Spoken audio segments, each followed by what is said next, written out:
하나님 감사합니다. 오늘도 저희에게 새날을 허락하시고 이 안식일 새벽 제단으로 하나님께 예배하게 하신 것 감사합니다. 주의 말씀 앞에 서게 도와주시고 그 말씀으로 오늘 하루를 은혜 가운데 승리하는 복된 하루 되도록 주님 인도하여 주옵소서. 감사드리며 예수 그리스도의 이름으로 기도합니다. 아멘. 찬송 313장 찬송하겠습니다.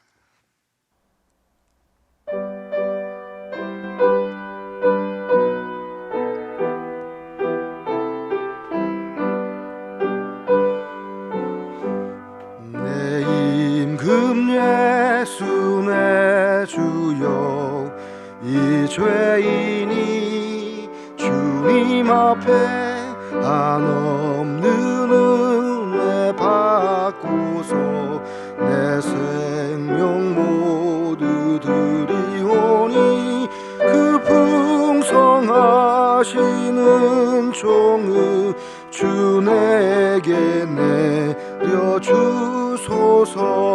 내 임금 예수 내 주여, 내 허물은 덮으시고 주 십자가에 흘리신 그 피를 믿는 마음 보사 내 중한 죄를 사하여 참 평안함을 주소서. 내 임금 내 주 예수여, 주 내에 감격하여 한없는 감사 찬송을 내 주님 앞에 드리오며 내 마음과 정성 다하여 늘 기뻐하며 살리라.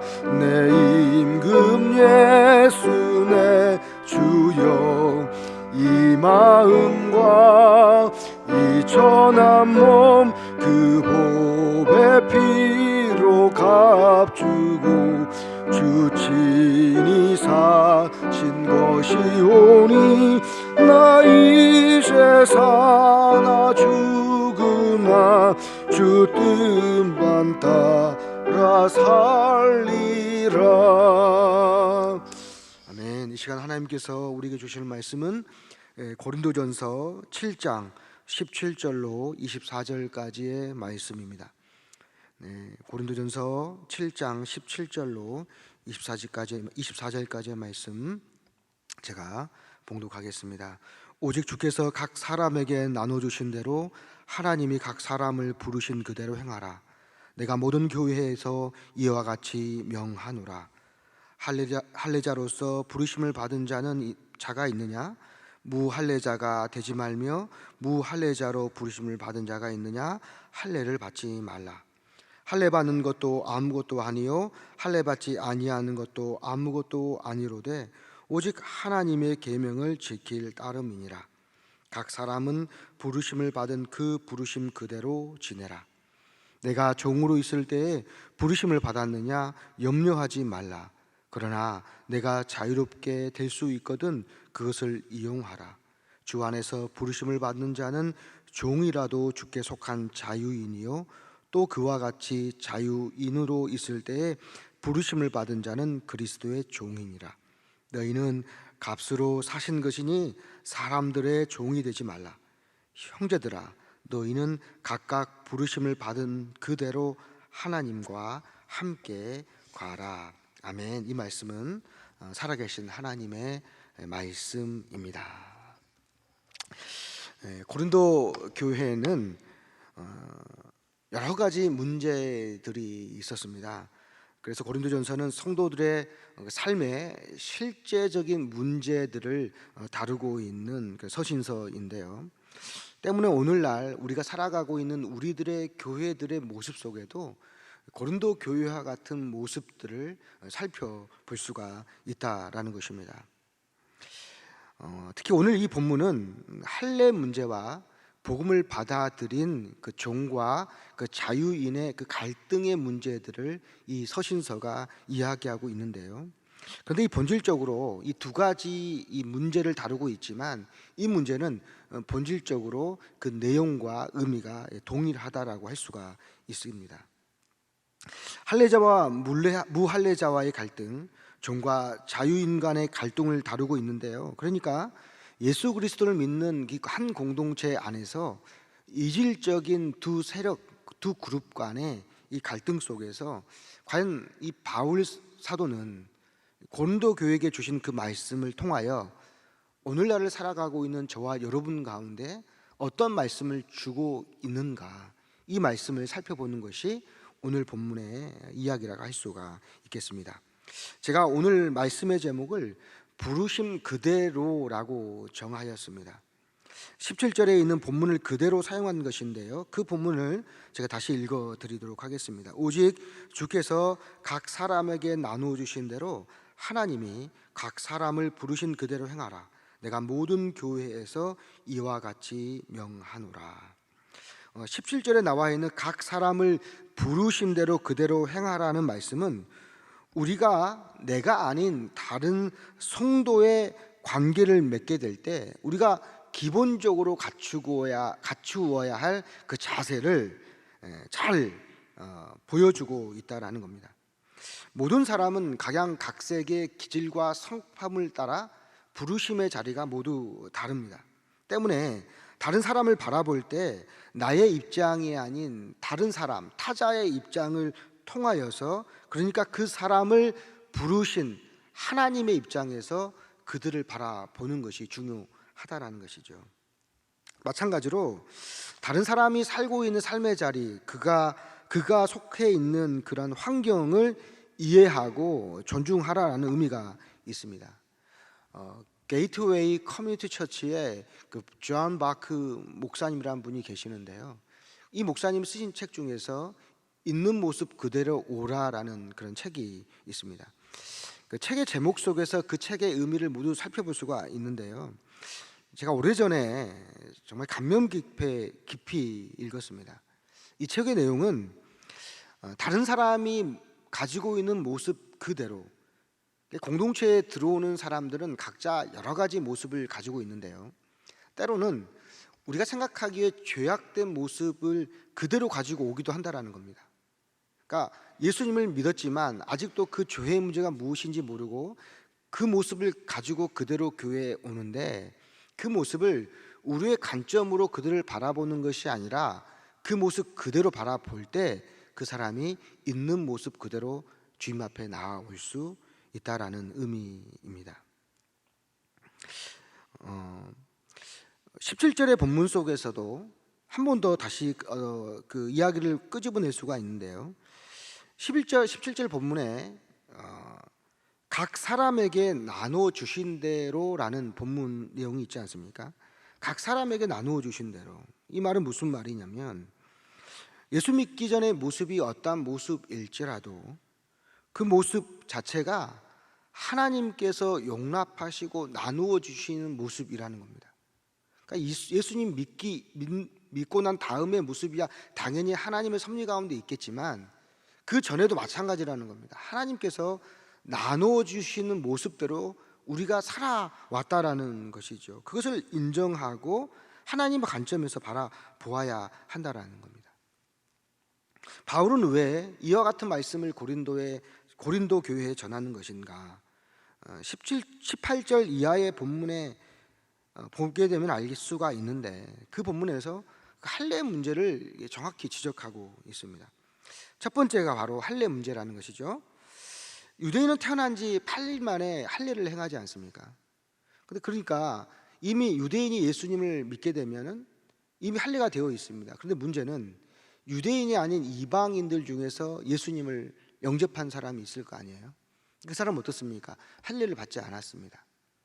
공동체 내에 어떤 문제가 있었냐면 유대 출신 그 그리스도인들이 이방인 출신의 그리스도인들에게 너희도 할례를 받을 것을 요구합니다. 자기가 유대인이니까 유대인의 그 모습 그대로 자기 입장에서 이방인들에게 동일하게 할례를 받게 한다는 거죠. 바울은 그들의 입장을 단호히 거부합니다. 할례 받은 사람은 할례 받은 대로, 할례 받지 못한 사람, 아는 사람은 할례 받지 않는 그대로 행하는 것이 맞다라는 겁니다.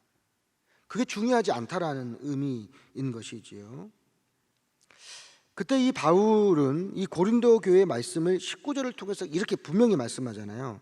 할례 받는 것도 아무것도 아니요 할례 받지 아니하는 것도 아무것도 아니로되 오직 하나님의 계명을 지킬 따름이니라. 그리스도를 받아들인 공동체는 할례로부터 자유해야 한다라는 겁니다. 할례가 우리가 예수를 믿는 어떠한 것도 매이게 하거나 주장하지 못한다라는 것입니다. 할례가 하나님의 자녀됨을 증명하는 표징이 되지 못한다라는 것이죠. 바울이 오늘 본문을 통해서 두 번째로 하고 싶은 말은 이와 같은 말입니다. 종과 주인이 공동체에 있을 때 드러났던 문제. 그러니까 이 공동체 안에서 예수를 영접하게 되는데 어떤 문제가 있었냐면 그전에는 종이었던 사람이 예수를 믿고 공동체에 있고 또 누구는 자유인이었어요. 근데 그 안에 신분적인 문제가 나타난다는 겁니다. 그래서 바울은 어떻게 그 말을 하고 있냐면 주 안에서 부르심을 받는 자는 종이라도 주께 속한 자유인이고 또 그와 같이 자유인으로 있을 때에 부르심을 받은 자는 그리스도의 종이라. 그러니까 무슨 말이냐면 종으로 있었던 사람들에게는 오늘 복음이 자유를 선포하고요, 그동안 자유롭게 살았던 사람에게는 너희가 이제는 예수의 종이라고 선포하는 겁니다. 정말 절묘한 그 사도 바울의 본면입니다. 우리 모두는 자유인이면서 예수 그리스도 안에서 종으로 살아가야 하는 존재임을 말씀해주고 있는 겁니다. 때문에 과거에 종이었거나 과거에 주인이었거나 그게 중요하지 않다라고 이 말씀을 통하여 이 사도 바울은 이야기하고 있다라는 것입니다. 부르심을 받았을 때 종이었던 자유인이었던 그것이 예수 안에서 전혀 문제가 되지 않음을 다시 한번 이야기하고 있는 것입니다. 여러분 잘 알고 있는 것처럼 이와 같은 이야기가 조선시대 말에 복음이 우리 땅에 들어왔을 때 빈번하게 있었던 이야기입니다. 서울의 많은 교회, 어떤 교회는 왕족 출신인 그 성도와 천민, 노비, 또 백정 출신의 그러한 성도가 함께 예배를 드렸습니다. 전북 김제에 가면 금산교회라는 교회가 있죠. 그 교회는 그 조덕삼이라는 분께서 세우신 이 금산교회가 있습니다. 그분은 그 교회를 세운 다음에 그 교회에 자기 집안에 있는 노비들과 이웃 사람들 모두 다 예배 드릴 수 있는 그런 예배 처소를 제공하였죠. 선거를 하였습니다. 그런데 마땅히 조덕삼 씨가 장로가 될 줄 알았는데 그곳에 노비로 있던 이자익이라는 분이 장로가 되는 것입니다.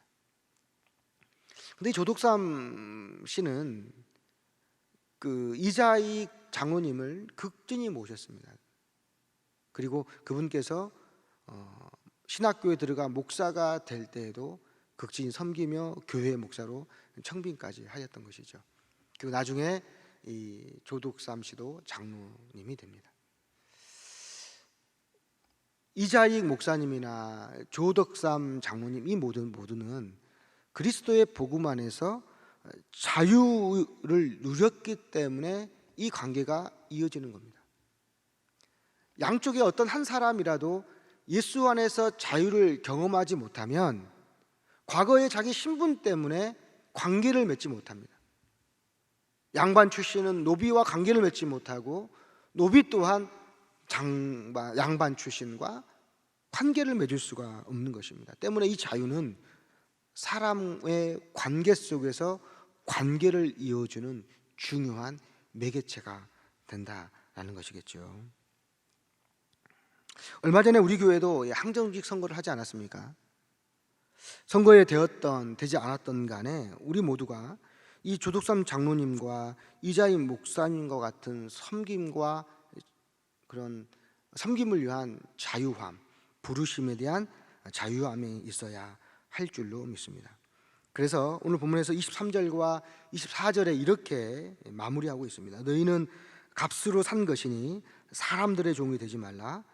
형제들아, 너희는 각 부르심을 받은 그대로 하나님과 함께 거하라.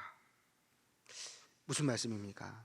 하나님 안에서 우리 모두가 복음 안에서 자유를 누릴 때 나뿐만 아니라 상대방에게도 부르심대로 거할 수 있는 온전한 자유를 경험할 수 있다라는 의미가 되겠습니다. 사랑하는 성도 여러분, 오늘의 우리의 삶 속에서도 이 말씀을 그대로 적용해야 할 줄로 믿습니다. 우리 날마다 서로 다른 사람들을 대하며 살아갑니다. 남편과 아내가 정말 다르지 않습니까? 입장이 다르고 바라보는 관점이 다릅니다. 부부간에도 다르고요. 한 몸에서 한 배에서 태어난 자식들도 얼마나 다릅니까? 하물며 다른 사람은 너무나 다르다는 것이겠죠. 때문에 우리도 이 말씀처럼 있는 모습 그대로, 부르심의 그 모습 그대로 받아들이고 용납하고 함께 할 수 있는 그 자유인의 그 모습이 저와 여러분 가운데 있으면 좋겠습니다. 내 기준으로 보면 다 문제지만 하나님의 관점으로 하나님께서 각 사람을 부르신 그대로 행하는 그 놀라운 그 은혜로 우리의 타자를 바라보시고 관계 맺는 저와 여러분 되시기를 소망합니다. 기도하겠습니다. 사랑의 하나님 아버지, 우리에게 가장 좋은 것으로 나눠주신 하나님, 우리의 형제들에게도 가장 좋은 것으로 주신 것을 믿습니다. 우리에게 지혜로운 마음을 주셔서 하나님께서 각 사람을 부르신 그 부르심대로 행하는 용기를 허락하여 주옵소서. 나와 다른 사람을 용납하여 사랑할 수 있는 힘을 주옵소서. 예수 그리스도의 이름으로 기도합니다.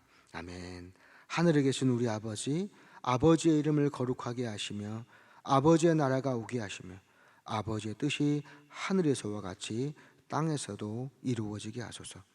오늘 우리에게 일용할 양식을 주시고 우리가 우리에게 잘못한 사람을 용서하여 준 것 같이 우리 죄를 용서하여 주시고 우리를 시험에 빠지지 말게 하시고 악에서 구하옵소서. 나라와 권능과 영광이 영원히 아버지의 것입니다. 아멘.